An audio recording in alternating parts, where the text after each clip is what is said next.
Yon mga kaboltok, welcome back sa ating channel dahil may bagong pag-uusapan na naman tayo. Sino ba ang naniniwala na may big time center na ang Los Angeles Lakers? Role player na lamang na center ang hinahanap nila. At dahil nga alam na ni Anthony Davis kung ano ang nakaatang na responsibilidad sa kanya sa susunod na season, tila ba ngayon pa lamang ay nagpapakondisyon na siya. Noong nakaraan lamang ay nagboxing na. At aminin man natin o hindi, nakakabit na sa pangalan ni Davis ang salitang injury. Pero alam nyo bang mas marami pang inilaro pala si Anthony Davis kaysa kina Paul George at Leonard ng LA Clippers? Ayon sa Fadeaway World, simula nang sila ay mapunta sa Los Angeles, lamang pa sa dami ng nailaro sa kanyang team si Davis.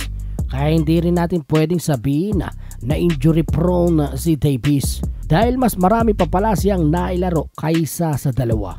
At sa loob naman ng huling 7 taon, alam nyo bang mas marami pa palang nailaro si Anthony Davis kaysa kina Joel Embiid ng Philadelphia 76ers, Stephen Curry ng Golden State Warriors, Kyrie Irving ng Dallas Mavericks at ngayon si Kevin Durant ng Phoenix Suns. Kaya naman mga kaboltok, hindi dapat ibigay kay Davis ang salitang street clothes na binansag sa kanya ni Charles Barkley.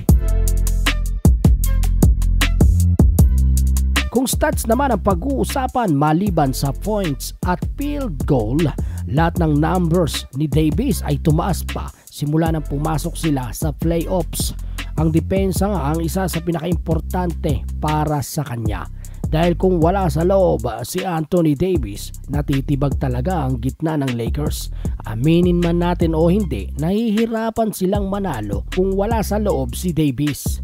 Napatunayan na nga yan nang talunin nila sa playoffs ang Memphis Golden State Warriors. Sa katunayan, nangunguna si Davis sa playoffs pagdating sa depensa. Ang taga Boston na si Al Horford ang nasa likod niya. Kung blocking shots naman at rebounds ang sisilipin, walang duda nung nakaraang season na ang pinakamataas ni Davis.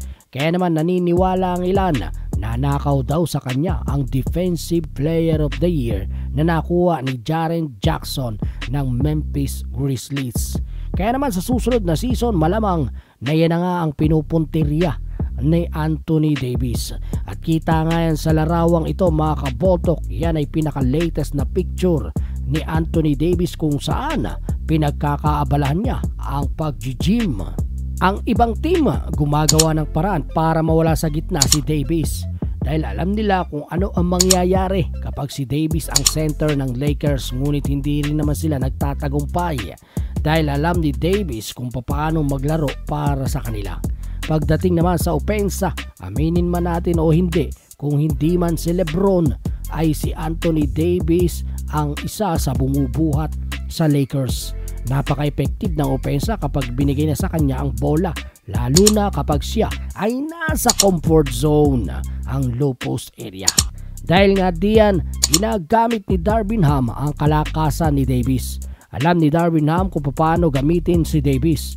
Last season nga, ginawa ni Darvin Ham na mas madalas na sa ilalim si Davis at binawasan nito na tumira si AD sa 3-point area. Dahil alam niya na mas mababa ang porsyento na may papasok niya ang bola at mas matagal din bilang center si Davis. Halos 90% ng playing time ni Davis ay center ang posisyon. At dahil nga doon ang resulta, mas lumutang ang numero ni Davis lalo na sa 3-point area. Dahil hindi na volume kung bumitaw siya sa 3, resulta sa mas maraming rebounds at mas effective sa ilalim. Sa huli mga kaboltok, hindi maikakaila ang katotohanan na si Anthony Davis talaga ay madaling kapitan ng injury, ngunit hindi lamang naman siya nag-iisang superstar na nagkakaroon nito. At nalaman na nga natin niya na mas may injury prone pa pala kaysa sa kanya. Ang totoo, kapag siya ay nasa magandang kalusugan, mas marami siyang nagagawa kasama si LeBron.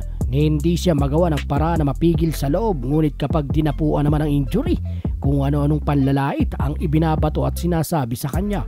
Pero ngayong off-season, nakita natin kahit limitadong mga larawan lamang ay nagpapatunay na siya ay malapit na sa 100%.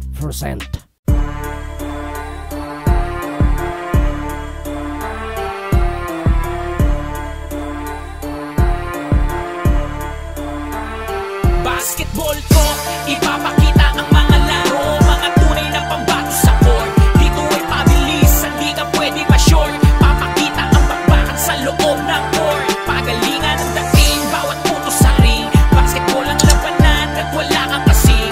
Basta basketball ang usapan, na kay dyan ang tingin. Dito lang yan sa basketball talk. Basketball talk, puso sa puso, laban ang pagalingan dito. Pabilisan at diskarte, yan ang kailangan mo dito. Pabagal-bagal, di ka pwedeng umangal. Laro ay laro, di ka pwedeng mapikon bawat laban. Papakita bawat video, sino merong dating. Paangasan sa laro, sino ang mas magaling. Diskarte ng isip sa bawat pagpihit. Basta makapuntos kahit laging maipit. Walang aayaw at walang sukuan. Sa laro walang laban na inaatrasan. Dito ay ipapakita at ibabalita. Bantay sarado ka, di ka makakatakas. Basketball talk, mainit ang dala. NBA game trivia, papakita niya. Basta basketball ang usapan. Basketball talk, ang hinahanap. Basketball talk, ipapakita ang mga laro, mga tunay na pambato sa court. Dito ay pabilisan, di ka pwede ma-short. Papakita ang bakbakan sa loob ng court. Pagalingan ang dating, bawat puto sa ring. Basketball ang labanan, at wala kang kasing. Basta basketball ang usapan, na kay dyan ang tingin. Dito lang yan sa basketball talk. Basketball talk, mainit na labanan, yan ang lagi mong abangan. Bawat team ay desperado at lahat ay palaban. Kahit saan man mapadayo, basta pag naglaro. Gilas ang pinapakita, tirang nag-aapoy. Salpak, lagpak, padyang, bagsak sa kada atake. Di pwedeng walang mabibiyak. Dito ay di ka pwede kung di ka sanay sa pisikal. Bawat tira atake kahit ikaw ay masakal. Basta dito ka lang palagi na tumuto. Sa mga subscriber na